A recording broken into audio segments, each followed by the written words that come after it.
Muito bem, caro ouvinte da Rádio Vida Nova FM, começa agora mais um programa Hora da Família. Eu sou o seminarista Silvio Gomes, atualmente no Seminário de Diamantina estou cursando o segundo ano da Configuração, Teologia, e hoje vamos refletir um pouco sobre a exortação apostólica de Lexi T, do Papa Leão XIV. Trata-se de um documento de transição, pois possui a mão de dois papas, a do saudoso Papa Francisco e do agora já amado, já querido Papa Leão XIV, que, refletindo junto com o Papa Francisco sobre o cuidado para com os pobres, traz também a sua contribuição eclesiológica, o seu enriquecimento à luz também do Evangelho, para um assunto tão delicado em nosso tempo, mas tão pertinente, tão necessário de ser tratado. E o próprio tema, o próprio título, melhor, de Lexi Te, traduzindo para o português, Amei-te, é muito bonito, diz muito para nós. Porque o primeiro gesto de Deus na história não é o da força, mas o da inclinação. Antes de criar, ele se inclina. Antes de julgar, ele escuta, e antes de exigir, ele ama. Eu te amei, é o que diz o Senhor à sua igreja. Não porque eras grande, nem porque tinhas poder, mas porque era justamente pequena, frágil e por isso cabia em seu coração. É este o mistério do amor divino que Leão XIV recolhe e medita. Um amor que se move em direção à fraqueza, que se move em direção à pobreza, que encontra sua alegria não nos tronos, mas nas feridas, que se revela mais luminoso quando abraça o que o mundo despreza. A igreja, diz o Papa já no documento, só permanece verdadeiramente de Cristo quando aceita esse movimento descendente. Isso é muito bonito, pois o Papa Francisco sempre frisou isso, que o único momento melhor, em que é possível, em que é justificável olhar para o outro de cima para baixo, é no gesto de inclinar-se para levantá-lo, para socorrê-lo. A tentação constante é a de medir a fé pela visibilidade do sucesso, pela quantidade de fiéis, pelo esplendor das estruturas, mas Deus mede a fé de outro modo. Ele mede pelo perfume. O gesto da mulher de Betânia, que o Papa traz logo no princípio, que unge Jesus com perfume precioso, torna-se o símbolo dessa lógica divina. O amor é perfume, não cálculo. É desperdício santo, em que se gasta, se dá inteiramente, sem reservas. Não é um investimento. Aquela mulher não raciocina, ela não raciona, mas ama. E é exatamente por isso que ela antecipa o Evangelho, e onde o Evangelho for pregado, a história dela será contada. A força desse gesto não está na eloquência das palavras, porque a mulher chega silenciosa. A força está justamente no silêncio. E enquanto os discípulos discutem sobre utilidade, ela derrama amor. Enquanto o raciocínio humano calcula o custo, o coração ferido de Deus é consolado. O coração desejoso de Deus, de quem corresponda, é satisfeito. E aqui há uma crítica muito sutil, mas profunda, ao modo como o cristianismo às vezes se perde em discursos e se esquece da unção, se esquece da doação, se esquece da própria prática cristã, não fazendo pouco da fé, mas que dá pleno cumprimento, que dá sentido a ela, tal como diz São Tiago. A fé sem obras é morta. A fé apenas discursiva, apenas expositiva, ela não produz fruto. Falamos muito sobre Deus, mas amamos pouco a Deus, amamos pouco ao nosso irmão, que é o rosto de Deus na nossa vida, na nossa realidade. Multiplicamos ideias, multiplicamos deveres, mas resistimos ao perfume que custa caro, o perfume que nos exige, o perfume do tempo, da atenção, da ternura, do gastar-se com o outro, do deixar ser sugado pelo outro. E Leão XIV nos recorda que a igreja é chamada a ser, antes de tudo, esse perfume no mundo. Uma presença que não impõe, mas consola, que não domina, mas se oferece. Uma presença que não brilha, mas ilumina discretamente. E é significativo que o Papa inicie o seu pontificado retomando um texto nascido do coração do Papa Francisco. A sucessão aqui, meus caros, não é apenas institucional, mas ela é espiritual, não uma sucessão de uma interrupção, mas ela é uma sucessão que mostra a continuidade em Cristo no Evangelho. Porque a nossa primeira tentação é dizer: Papa novo, vida nova. Como se fosse um mandato de um prefeito, digamos assim. Terminou o mandato do prefeito, agora entrou uma nova gestão, a gente esquece a gestão anterior, agora se começa de novo. Não, não é assim que funciona dentro da igreja.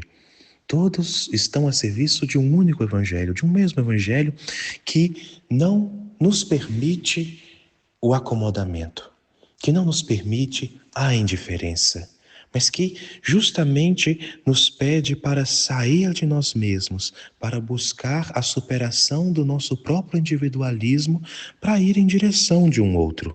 E muitas vezes, nesse outro, enxergar o rosto de Deus. Porque este outro, como eu já disse anteriormente, é Deus que se apresenta concretamente para mim, seja no seu sorriso, mas também no seu sofrimento. Porque a nossa vida é a vida de Cristo, as nossas alegrias são as alegrias de Cristo e os nossos sofrimentos estão unidos intimamente aos sofrimentos de Cristo no Calvário. Por isso, quando a gente fala de uma exortação que trate do tema da pobreza, do cuidado para com os pobres, essa exortação não pode se limitar apenas ao incentivo ou assistencialismo, mas a um verdadeiro reconhecimento do rosto sofredor de Cristo naqueles que padecem, naqueles que passam privação, naqueles que passam necessidade. E se nós somos insensíveis a Ele, a exortação vem nos mostrar que quando nós nos afastamos deste rosto, quando nós fazemos pouco caso, quando nós julgamos que este rosto não diz respeito a mim, nós estamos nos afastando do coração de Deus. Nós estamos esquecendo da verdadeira essência do cristianismo, que é o amor fraterno. Nisto, todos saberão que vós sois meus discípulos de Jesus, se vos amardes uns aos outros, assim como eu vos amei. E o Atos dos Apóstolos vai ser muito claro nisso, vai ser muito pertinente para nos mostrar que a união dos cristãos era tão forte que, olhando para eles, era possível dizer: vejam como eles se amam, vejam como eles são unidos, como eles se socorrem mutuamente. Por isso, meus irmãos, se a igreja ela não é capaz de descer, se ela não é capaz de socorrer, se ela não é capaz de se compadecer, ela também não é capaz de amar.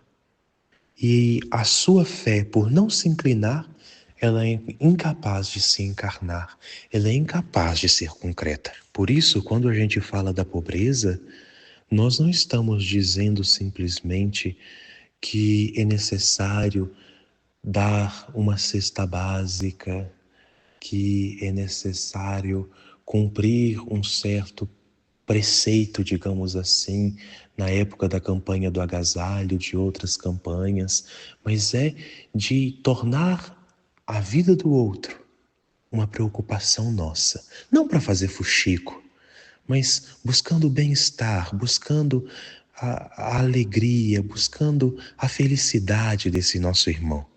E assim, no mundo como o nosso, polarizado, é tão triste quando ouvimos as pessoas dizerem que quando a igreja toca nas questões sociais, ela está se distanciando do Evangelho. Distancia-se do Evangelho quem repete isso. Porque, agora citando Manuel de Barros, um célebre poeta, a fome, a miséria, não é coisa de comunista como muita gente diz por aí. Não é o destino, não é um infortúnio, não é algo causado pela própria pessoa, mas é uma realidade que demanda o nosso cuidado cristão, à luz da fé, à luz do Evangelho. Não simplesmente numa simples filantropia, numa caridade pela caridade, mas sim porque o Evangelho nos pede isso. E o Evangelho é claro ao dizer que os benditos do Pai que tomarão posse do reino são aqueles que, vendo o Senhor com fome, lhe deram de comer, que o vendo com sede, lhe deram de beber, nu que o vestiram. E quem fez isso, fez quando ao Senhor? Quando, olhando a necessidade dos pequeninos, foi capaz de vir em seu socorro. E no próximo bloco, vamos tentar entrar um pouco mais no coração desta nossa reflexão. Por isso, fique conosco. Ao longo do nosso programa, ainda temos uma participação especial. Se você quer saber quem é, como eu disse, continue aqui. Vamos juntos fazer este caminho para entender o que a igreja, o que o Evangelho espera hoje de nós no nosso tempo. E estamos de volta com o nosso programa Hora da Família, onde refletimos hoje sobre a exortação apostólica de Lexi T, do Papa Leão XIV. E no último bloco nós conseguimos, através de uma breve introdução, perceber como que a igreja deve lidar com o cuidado com os pobres. E agora, analisando um pouco mais, se voltarmos na história da salvação, nós vamos ver que ela é, antes de tudo, a história de um Deus que se deixa comover pelo grito do seu povo. E a gente vê isso muito bem no livro do Êxodo, quando Deus diz assim: eu vi a opressão do meu povo, ouvi o seu clamor e desci para libertá-lo. É o que ele vai dizer a Moisés. Nessa frase se condensa o coração de toda a Escritura. Deus não está passivo a nós. Ele vê, ele escuta e, acima de tudo, ele desce. E Leão XIV recolhe esse movimento e o traduz para o nosso tempo. Ele traduz este movimento de descida, mostrando claramente qual é o nosso papel hoje. E ele recorda que, diante do sofrimento dos pobres, Deus, ele não é uma ideia distante, mas ele é uma presença constante. E fazendo essa analogia com Moisés, onde a voz de Deus se dirige a Moisés e pede que ele seja agente dessa mudança, dessa transformação, dessa libertação, desta realidade que oprimia seu povo, que oprimia os seus eleitos. Podemos dizer até mesmo que a sarça ardente ainda arde hoje, não em um deserto de areia, mas no deserto urbano das metrópoles. Nas margens das sociedades que excluem, nos rostos marcados pela solidão, e cada grito que sobe ao céu é uma oração sem palavras. E o Papa, ele vai nos advertir claramente: se nós não formos tocados pelo clamor dos pobres, nós corremos o sério risco de nos afastar do próprio coração de Deus. E é interessante esse pensamento do Papa acerca do grito dos pobres, porque São Paulo VI, há um tempo atrás, na sua encíclica Populorum Progressio, vai dizer sobre o grito dos povos que passam fome. E ele vai dizer que a igreja se comove, que a igreja estremece diante do grito de angústia daqueles que morrem por não terem nada. Esse grito deve comover os nossos corações da mesma forma que comove o coração de Deus. E, através dessa analogia, nós poderemos dizer ainda que há uma íntima relação entre a compaixão e a teologia, pois falar de Deus sem escutar os pobres é falar de um Deus que não existe, porque os pobres estão no coração de Deus, estão na preocupação de Deus. E o verdadeiro conhecimento de Deus, ele não nasce do raciocínio simplesmente, mas da proximidade, da intimidade. Por isso, muitos santos, mais do que alguns teólogos, foram grandes conhecedores do coração divino.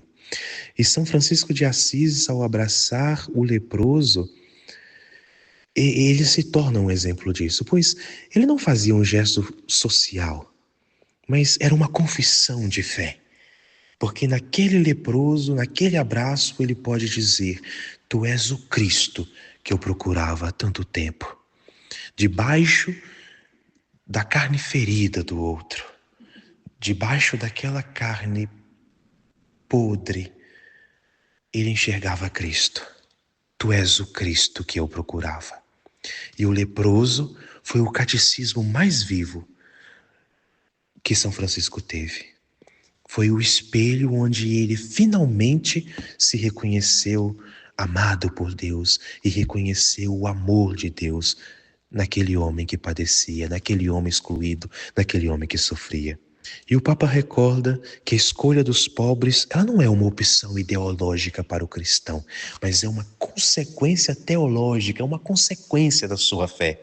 Aquele que diz crer em Deus, ele escolhe os pobres, porque Deus mesmo escolheu este povo, escolheu esta gente para ser sua, para serem nossos irmãos.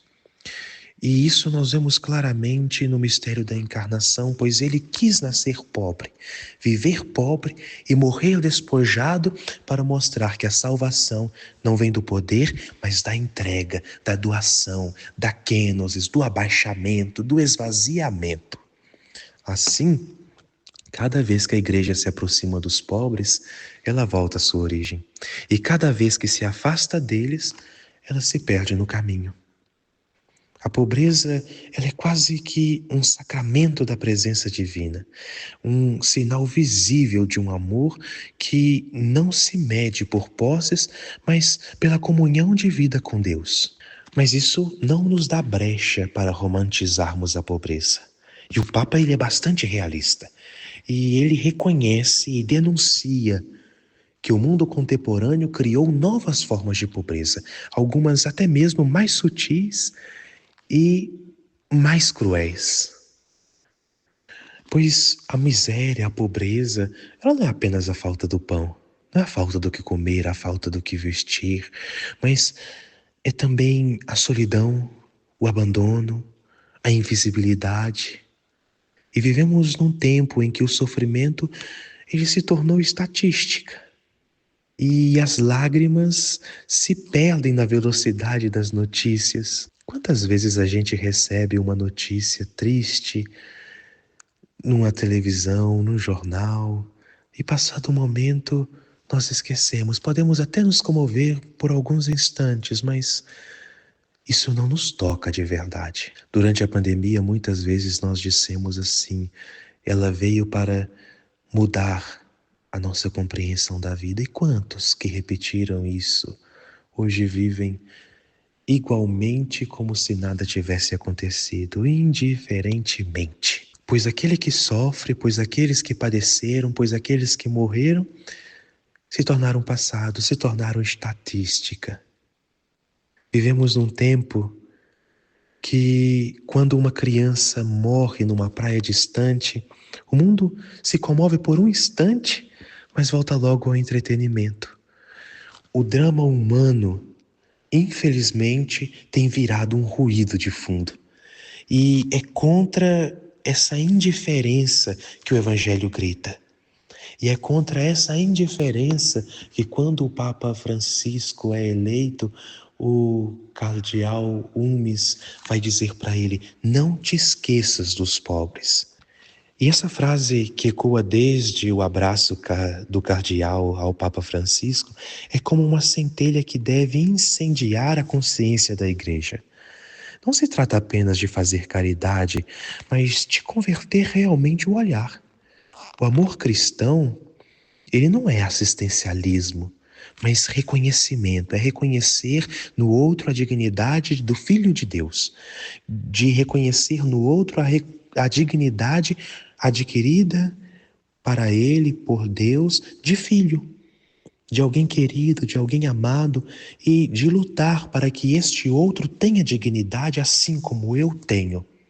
É permitir que o sofrimento do outro toque nossas prioridades, mude nossas escolhas, desinstale nossos hábitos, pois só assim a compaixão deixa de ser emoção passageira e se torna realmente princípio de vida. Pensar isso é interessante porque o texto traz uma verdadeira preocupação pastoral para nós, que é o risco de ideologizar a pobreza ou de reduzi-la simplesmente a um número. E há sempre a tentação de analisar o problema social sem deixar-se ferir por ele, sem deixar-se tocar por ele, sem deixar-se ser desinstalado por ele. Mas a fé autêntica, ela não se limita a compreender, ela se compromete. E é isso que o Papa chama de mudança de mentalidade cultural. Enquanto a felicidade ela foi entendida como conforto e o sucesso como acúmulo, o pobre continuará sendo descartado. O pobre continuará condenado a esta sina. E é muito forte quando o Papa vai dizer assim, que existem aqueles que trabalham não para mudar de vida, mas trabalham a muito custo para ter o que comer no dia seguinte, consciente de que aquele trabalho não lhe trará a mudança de vida desejada, sonhada.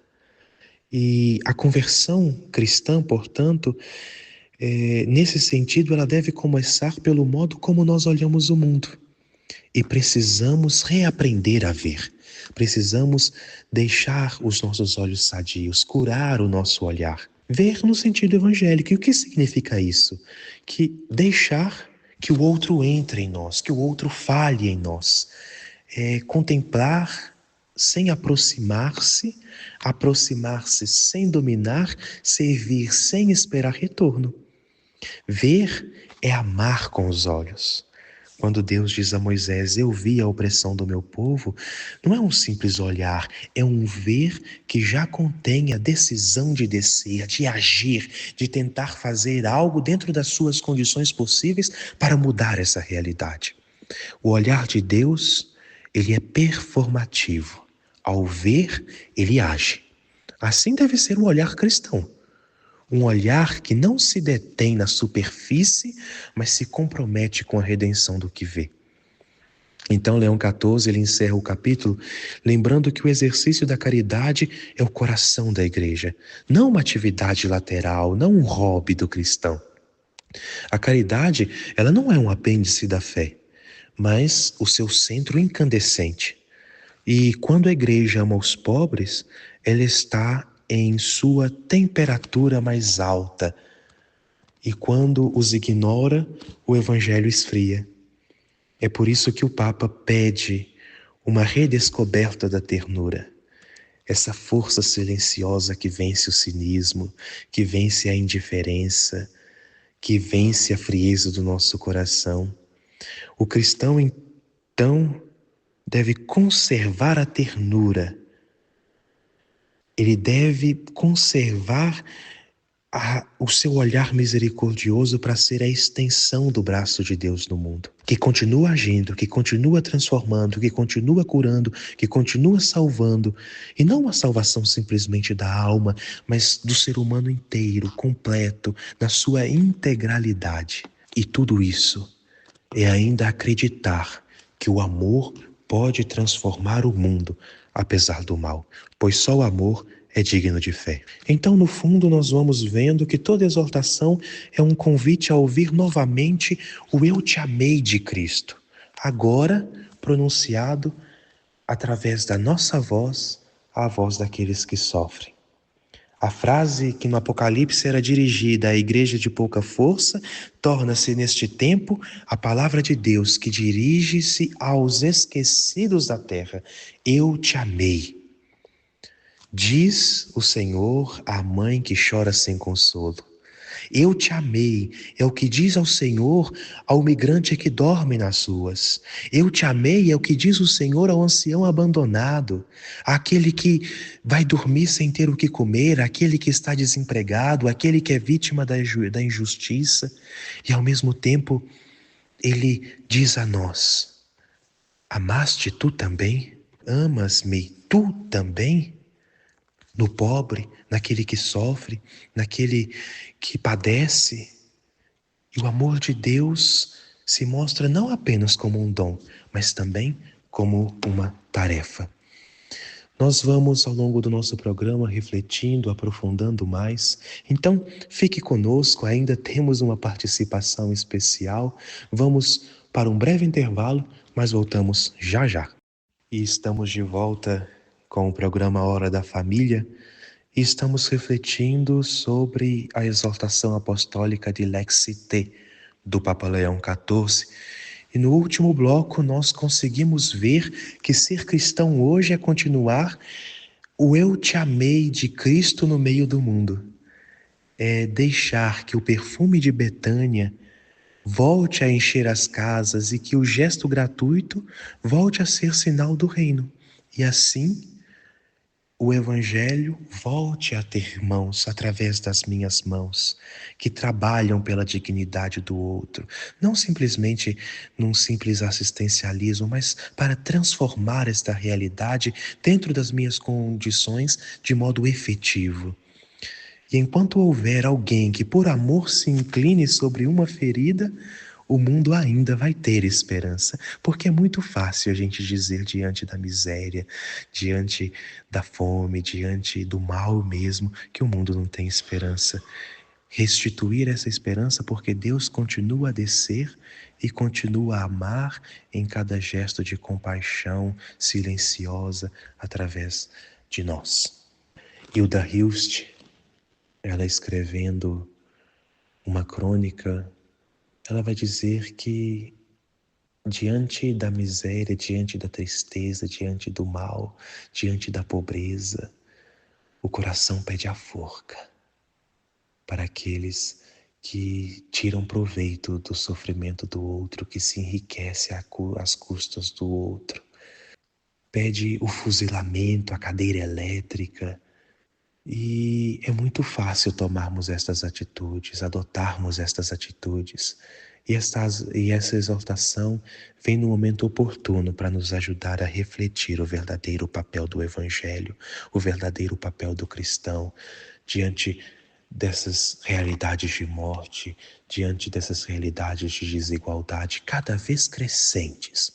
Porque o Papa vai nos advertir: criamos sistemas de desigualdade que devemos superar, que devemos transpor para que o reino de Deus comece a acontecer. E no coração do acontecimento desse reino está justamente a opção pelos pobres, a opção da igreja pelos mais pobres, que tem a ver com a opção do próprio Deus, como nós vamos ver no segundo capítulo da exortação. O Papa ele vai mostrar que desde o Antigo Testamento esta ternura de Deus pelos pobres aparece como uma constante. Ele é o libertador dos oprimidos, o que escuta o grito do aflito e sempre intervém para salvar. Os profetas, Amós, Isaías, Jeremias, eles sempre denunciaram com bastante coragem toda forma de injustiça e lembraram que o culto só é verdadeiro quando o altar se prolonga na caridade. Isso ajuda até a entender um pouquinho mais tarde o pensamento de um dos santos padres que vai dizer: olha, não adianta nada eu buscar ver a Deus na espécie do pão e do vinho consagrado, mas não ser capaz de enxergá-lo no meu irmão, naquele que sofre, naquele que padece. As duas coisas estão intimamente ligadas. E não se pode rezar a Deus, lembra o texto do Papa, enquanto se oprime o pobre. Não dá para falar a Deus quando o outro é oprimido, enquanto eu tiro proveito do outro. Não tem como. E muito menos participar da mesa da Eucaristia, que não só é o sacrifício de Cristo, mas é o reflexo da comunhão de toda a Igreja. Como que eu posso dizer da comunhão deste membro se nós estamos separados por essa desigualdade, se eu não enxergo este outro como meu irmão? A oração que ignora o sofrimento do irmão, ela é uma blasfêmia disfarçada de piedade. Não é oração de verdade, pois ela está fechada dentro de si mesma, ela não tem abertura. É uma aberração, uma oração fechada em si mesmo. E é neste horizonte que surge a expressão belíssima de uma fraqueza de Deus. No seu coração, os pobres, eles ocupam um lugar preferencial. É uma fraqueza, na verdade, que revela a força, que é a força do amor que se deixa tocar, que se comove, que se detém diante da miséria alheia. E todo o caminho de redenção, vai dizer o Papa, está marcado pelos pobres. Desde o presépio até a cruz, nós vamos ver que o Filho de Deus se identifica com os que nada têm. Em Belém, nasce miserável, na cruz, despojado. Tudo isso para descer ao mais profundo da miséria do ser humano para resgatá-lo, para torná-lo rico, para torná-lo pleno, em todas as dimensões de sua vida. E em Jesus, o Messias pobre, a predileção divina pelos fracos encontra a sua plena realização, encontra a sua plena força. Sendo rico, vai dizer São Paulo, fez-se pobre por nós, para nos enriquecer com sua pobreza. E desde o nascimento em Belém até a morte fora dos muros de Jerusalém, tudo em Jesus é sinal dessa pobreza redentora. Ele nasce sem lugar, vive sem morada, morre até mesmo sem sepulcro próprio. E é o Senhor, é Ele, o Senhor que não tem onde reclinar a cabeça, e justamente por isso torna-se repouso para todos os cansados. Por não ter um lugar fixo, torna-se refúgio para todos que, buscando em suas dimensões, em suas condições, podem sempre encontrá-lo. O Evangelho, ele é um itinerário de humildade, porque o carpinteiro de Nazaré trabalha com as mãos, ele vive do suor do rosto, oferece no templo o sacrifício dos pobres como espigas colhidas dos campos, e tudo nele fala da confiança e do despojamento. E assim nós vamos ver que a pobreza de Cristo, ela não é miséria, mas ela é liberdade, ela traz libertação, ela não é carência, mas é fonte de comunhão, é fonte, sinal desta escolha, desta preferência. E ele mostra que a verdadeira riqueza é depender do Pai e repartir com os irmãos. É sempre colocar-se miserável diante do Pai, por mais que eu tenha muito. Esta é a pobreza salutar do Evangelho. Quando nós falamos do voto de pobreza entre os religiosos, essa é o verdadeiro sentido do não ter nada em seu próprio nome. É reconhecer-se inteiramente nas mãos de Deus, dependente da providência divina. E a máxima dessa preferência está contida no trecho do Evangelho que diz: felizes os pobres, porque herdarão o reino dos céus. E o Papa, ele recorda que Jesus, ele não apenas ajuda os pobres, ele partilha o seu destino com os pobres. Entra na lógica dos excluídos e destrói o preconceito que via na pobreza um castigo, que via na pobreza uma certa vagabundagem da parte do pobre, uma escolha de continuar nessa miséria. E, ao contrário, na parábola de Lázaro e do rico, Jesus, ele inverte ainda mais essa perspectiva, porque o que era tido como maldito, que é o pobre Lázaro, ele é consolado. E o que se julgava abençoado, próspero, que era o rico, ele é julgado, ele é condenado pela sua indiferença. E é justamente levando isso em conta, professando a fé no Cristo, que nasce a missão da Igreja. Como já foi dito, ser de Cristo é ser uma igreja das bem-aventuranças, pobre com os pobres, serva entre os servos, um lugar onde os últimos são os primeiros. Isso não é mera filantropia, mas de conversão do olhar, é fruto da conversão do olhar. E o pobre, ele não é objeto da caridade, mas é presença sacramental de Cristo. O que tocamos no faminto, no enfermo, no esquecido, é o próprio corpo do Senhor. O próprio corpo do Cristo que nós comungamos em cada Eucaristia, o mesmo corpo que nós esperamos contemplar no céu, está contido neste sacramento que são os nossos irmãos fragilizados. E as primeiras comunidades cristãs, elas entenderam isso muito bem. Porque quando surgiram os conflitos sobre a distribuição dos alimentos às viúvas, os apóstolos, eles não responderam com discursos, mas com gestos concretos. Eles escolheram servos para garantir que ninguém fosse esquecido, que ninguém ficasse de fora.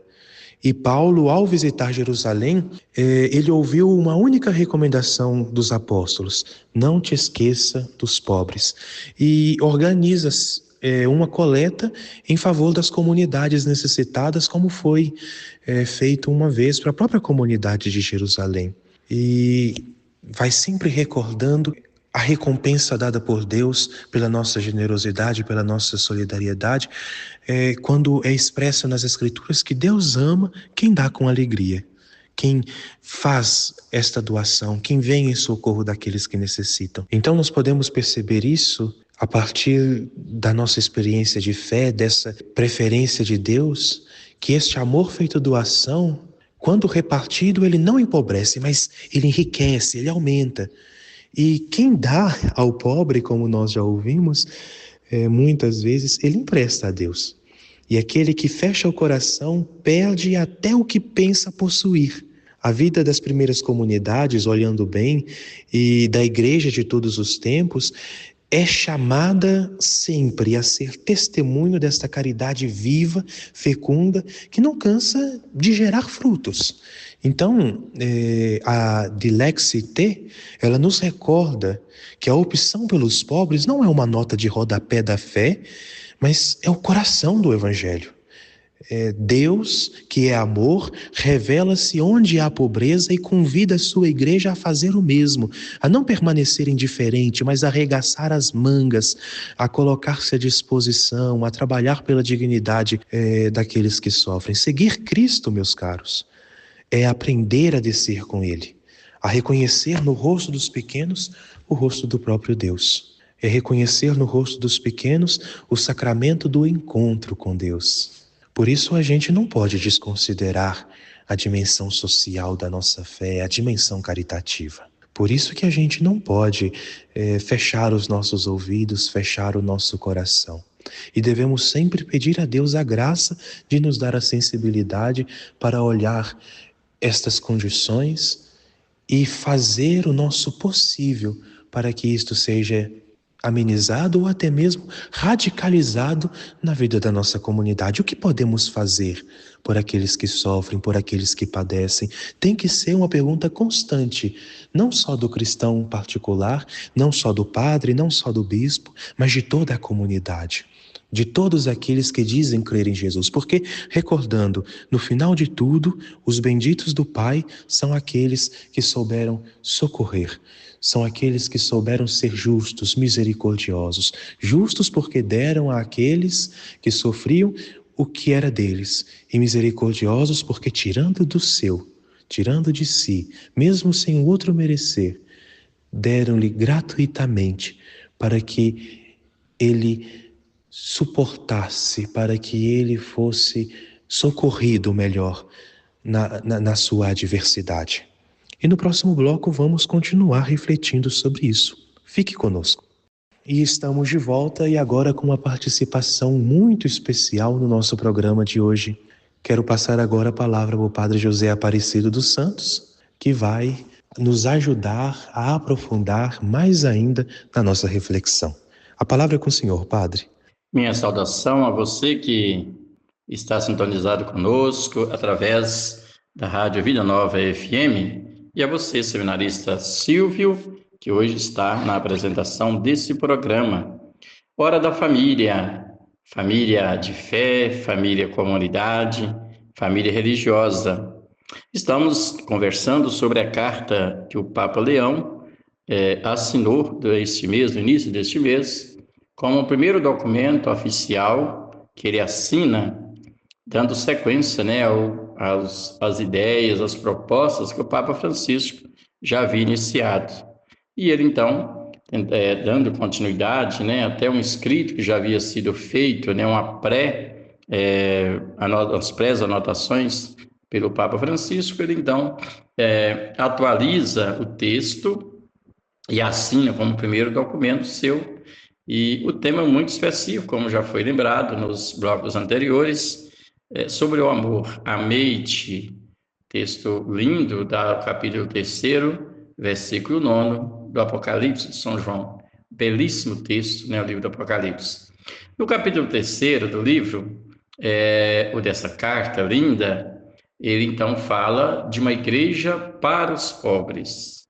E uma das frases que logo no início ele cita existe um vínculo indissolúvel entre a nossa fé e o cuidado com os pobres. É importante isso, né? E aí nós temos testemunhos, ele coloca aí vários testemunhos desse cuidado da igreja para com os pobres e desse vínculo entre fé e também o cuidado, né, com os pobres. Eles citam alguns testemunhos, algumas pessoas que se destacaram. Dentre eles, ele cita Santo Estevão. Foi um diácono que serviu a igreja. Lá no capítulo 6º dos Atos dos Apóstolos, ele entra naquele grupo dos 6 diáconos que serviram a igreja. Isso para lembrar que o serviço da igreja é o serviço à vida. Todos nós na igreja temos nossa vocação, temos as funções, mas todas devem ser vistas nesse campo do serviço. Então, servir com alegria, servir com amor e servir a Cristo através dos pobres. Então, Estevão foi o primeiro mártir, aquele que deu esse testemunho belíssimo de servir a igreja, doando a sua vida. Depois ele cita São Lourenço. E São Lourenço, então, tem uma frase linda, né, uma atitude linda. Quando ele foi questionado pelo imperador a respeito do tesouro que a igreja tinha, e aí disseram que ele era obrigado a apresentar esses tesouros, ele apresentou, então, os pobres. E aí, quando disseram, quais as riquezas que você prometeu de trazer? Ele te diz, estes são os tesouros da igreja, são os pobres. Quer dizer, sem dúvida, se alguém desvia alguma coisa para a utilidade própria, está cometendo um crime. Mas se ele procura doar tudo que tem aos pobres, ele está sendo um servidor, está agindo com misericórdia. Então, os pobres são um tesouro da igreja. Por quê? A verdadeira riqueza da igreja. Porque sempre vamos lembrar da importância da caridade. E viver a caridade com o pobre é viver a caridade com Cristo. Então, essa verdadeira riqueza nós não podemos perder. A caridade, então, para com os necessitados, no início da igreja, não era compreendida como simples virtude moral, mas como a expressão concreta da fé no Verbo encarnado. Se nós acreditamos em Jesus, devemos viver também essa caridade para com os pobres. Em que consiste essa caridade? Não é a caridade para doar um alimento só, para doar um remédio. A caridade para com os pobres, muitas vezes, é expressa no acolhimento, na presença, no caminhar juntos. Isso é caridade. É a gente viver em harmonia com a pessoa, é ser presença na vida da pessoa, para que o outro sinta acolhido e não sinta só. Então é importante isso, né? A liturgia cristã se expressa nisso. Nós não podemos separar, por exemplo, o culto que prestamos a Deus da atenção para com os pobres. Por isso que Jesus disse que pobres sempre tereis convosco, ou seja, a oportunidade de fazer a caridade é todos os dias. Nós não podemos esquecer isso. São João Crisóstomo, que era um arcebispo de Constantinopla, no século IV, até o início do século V, ele falava sobre isso, né? Os fiéis eram exortados a reconhecer Cristo nos necessitados. Então é importante. Quando nós pretendemos honrar alguém, devemos prestar-lhe a honra que ele prefere e não a que mais nos agrada. Então, se queremos prestar uma honra a Deus, aquela que agrada a Deus, qual que é? O cuidado da vida, o cuidado com as pessoas. Então, é importante isso, né? Devemos, então, viver a Eucaristia com esse propósito. Então, a igreja está a cuidar dos pobres, com os cuidados. Aí entram os enfermos, entram as pessoas que precisam do carinho. E aí o Papa cita várias organizações, entre elas as ordens religiosas, os mendicantes, né? As ordens masculinas, dominicanos, também as ordens femininas, as filhas da caridade de São Vicente de Paulo, as irmãs hospitaleiras, as pequenas servas da Divina Misericórdia, Divina Providência.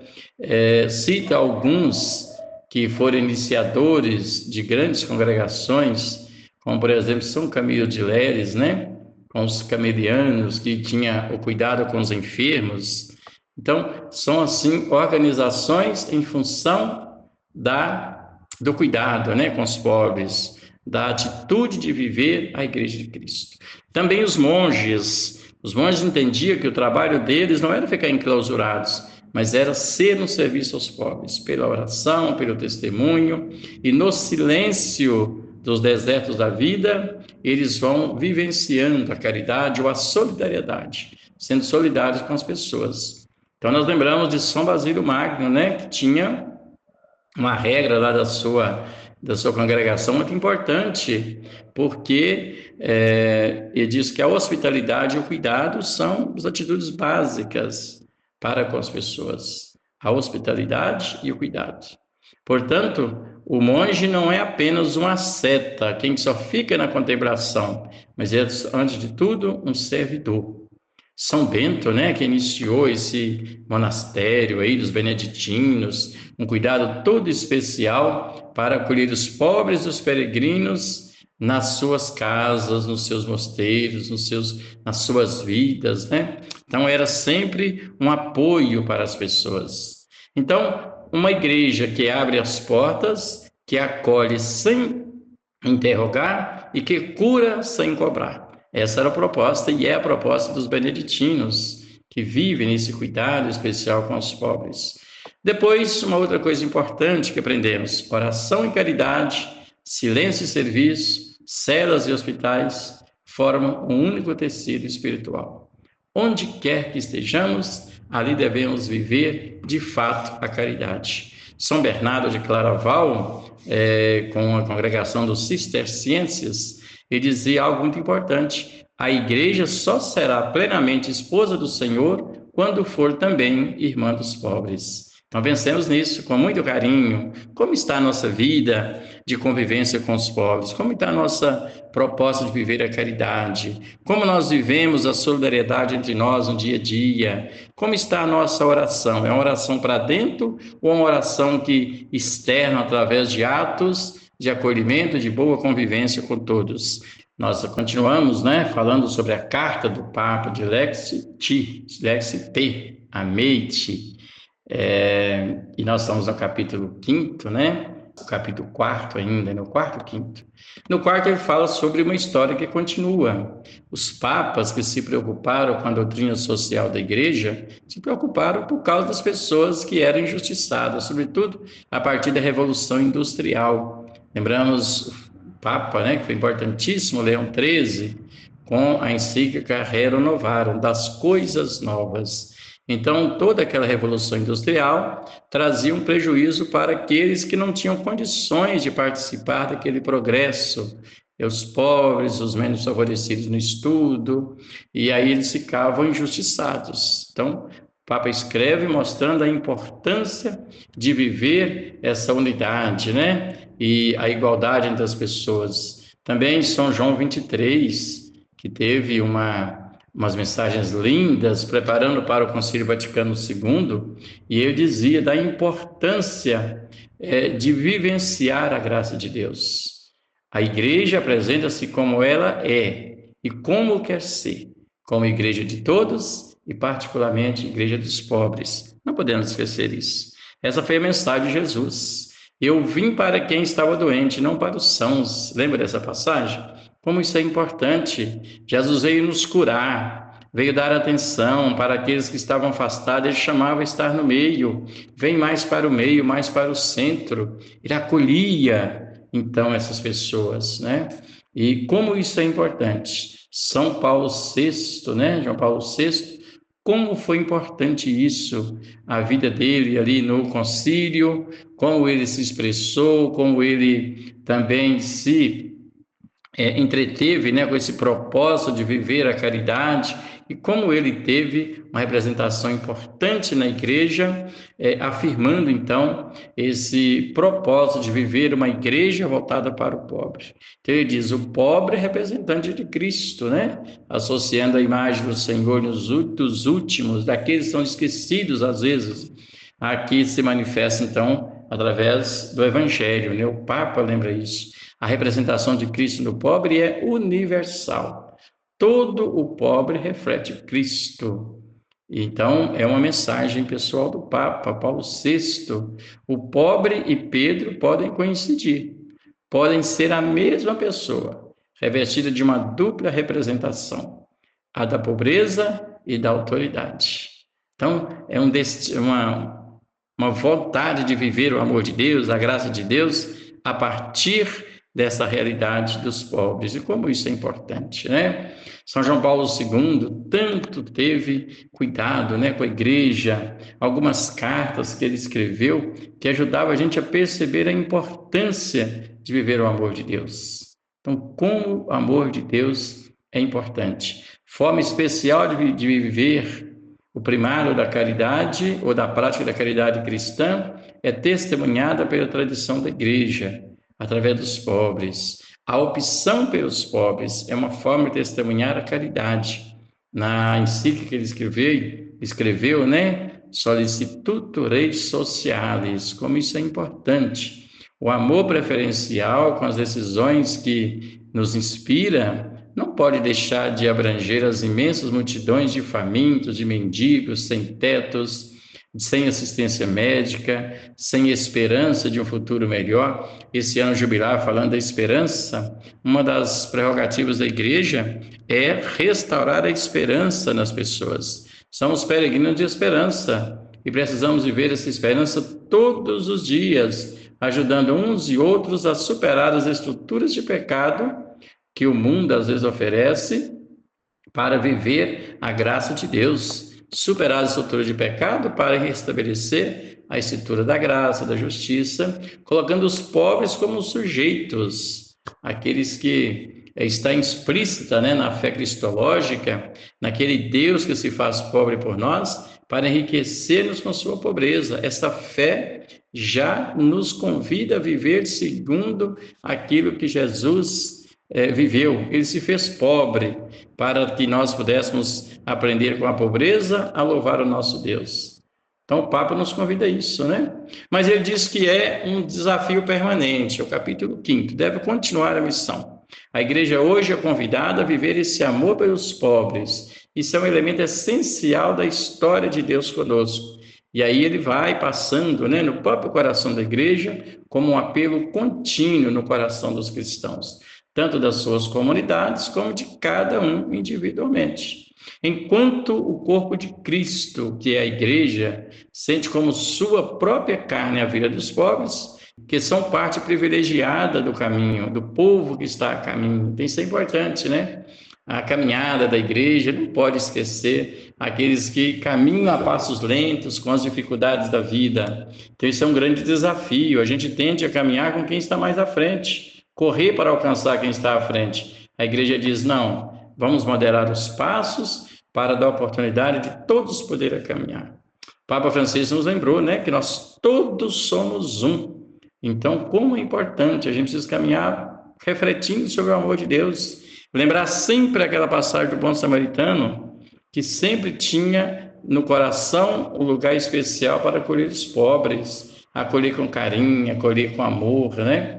Então, aproximar-se das pessoas. Precisamos aprender todos os dias a aproximar das pessoas. Temos também outros textos, como a história do rico e do Lázaro, o pobre Lázaro, né? Todos os dias podemos encontrar com Lázaro, se nós o procurarmos, e todos os dias nos deparamos com ele, mesmo sem o procurar. Deparamos todos os dias com Lázaro à porta da nossa casa. Mas se a gente olha um pouquinho à nossa volta, a gente percebe tantos Lázaros que estão aí à espera das migalhas. Então, nós devemos vivenciar o clima da partilha entre nós, como um serviço de amor, um serviço de doação, um serviço de partilha, como fruto da nossa fé. O coração da igreja, por sua própria natureza, é solidário com os pobres, com os excluídos e marginalizados, com todos aqueles que são considerados descartáveis pela sociedade. Os pobres ocupam um lugar central na igreja, que deriva da nossa fé em Cristo, que se fez pobre e sempre se aproximou dos pobres e marginalizados. A preocupação pelo desenvolvimento integral dos mais abandonados da sociedade deve ser também uma preocupação nossa. Então, devemos desenvolver integralmente aqueles que estão mais abandonados. Então, qualquer comunidade da igreja, na medida em que pretender subsistir tranquila, sem se ocupar criativamente, nem cooperar de forma eficaz para que os pobres vivam com dignidade e haja inclusão de todos, correrá também o risco de sua dissolução, mesmo que fala de temas sociais ou critique os governos. Facilmente acabará submersa pelo mundanismo espiritual, dissimulado em práticas religiosas, reuniões infecundas ou discursos vazios. Então precisamos estar atentos. A fé precisa ser encarnada. O Papa nos lembra isso. Pensemos com carinho. Estamos aí aproximando o Dia Mundial do Pobre, terceiro domingo, o terceiro final de semana de novembro. Não esqueçamos. Viver esse cuidado, esse serviço para com os pobres é missão de todos nós cristãos, é missão da igreja, com o objetivo de vivermos a igualdade entre nós. Que você tenha um dia abençoado por Deus, um ótimo final de semana, que a paz do Senhor reine em seus corações. E chegamos ao final do nosso programa. Foi uma alegria poder estar aqui hoje, ajudando nesta reflexão. Espero que você se sinta motivado a conhecer melhor este documento, a aprofundar aquilo até mesmo que não foi trabalhado, e que possamos juntos trabalhar em prol da construção do reino, um reino de justiça e paz. Até mais, fiquem com Deus e até a próxima.